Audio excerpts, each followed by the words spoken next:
Hey, Kentucky, welcome back. Time to talk more topics now, and the list of cancellations is only growing for 2020. Today, the PGA announced the rescheduling of this year's Barbasol Championship in Jessamine County for July of 2021. Meanwhile, organizers of Louisville's Forecastle Music Festival have officially canceled it for 2020. Keith, such a bummer about the Barbasol. It's supposed to be the third year for them, and they were so excited because, there was a chance that they had already canceled the British Open. Hey, maybe they'd have a full loaded field. But then when the PGA started redoing things, they decided the Memorial, which has been around for quite a while longer, is be the one that would take over that time slot. All right, the coronavirus outbreak has created big changes in Kentucky's criminal justice system. Criminal and civil dockets are for the most part on hold, at least through May. And the state Supreme Court has ruled that people arrested for nonviolent and non-sexual crimes through May 31st will be released. Keith, this one kind of worries me a little bit. I understand why, but geez, it's almost like saying you can go steal something and there will be zero consequences. I'm hoping these are the people that are just like very, very minimal offenders and that are getting out. They definitely are having somebody watch them, that's for sure, and they've got to call in and check in with somebody. Okay, good. All right, health officials in Bowling Green have made an unusual agreement in response to the pandemic.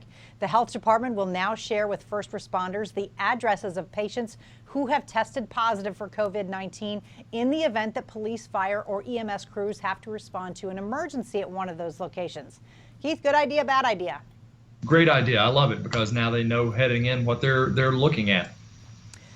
Chiropractors in Kentucky, though, man, this one's tough. They say they're being singled out as theirs is the only such offices in the country that have been shut down. States like Illinois, Michigan, and Texas have listed chiropractors as essential providers during the crisis. And Keith, if your back or neck is killing you, you might consider a chiropractor an essential need too.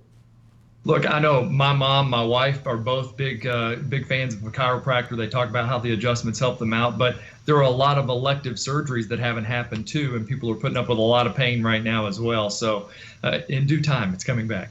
It will. It will. All right. According to TMZ Sports, the former Louisville quarterback Lamar Jackson is trying to trademark the phrase "truz," which he recently had tattooed on his chest. It started when the Baltimore Ravens star was apparently nicknamed Big Trust by a teammate, but Jackson changed it to Truz after learning the original name was already trademarked. Keith, whatever Lamar Jackson wants to trademark, I think he should do it because he is the bomb.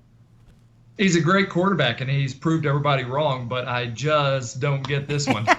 I mean, what, Truz? I don't know. It's a stretch. I had to look it up what it even meant on Urban Dictionary, and I probably can't share it. All right.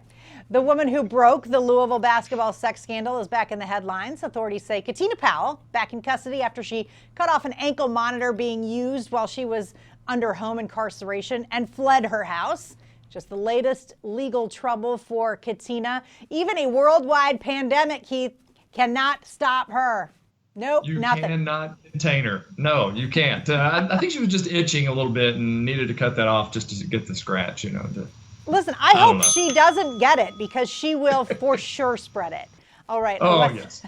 A Western Kentucky Burger King was sent home to a strange sight last week. A couple riding horseback showed up at the drive-thru location of Drew Franklin's hometown of Madisonville's Burger King. Keith, when you need a Whopper, you need a Whopper. That's right. And my wife's from Olive Hill, and I could see that happening there. I've seen horses going through downtown. I can see them pulling into the Dairy Queen there easily. Listen, you get the DQ on horseback. What's a better night than that? All right, tonight's wrap-up is next as Hey Kentucky continues.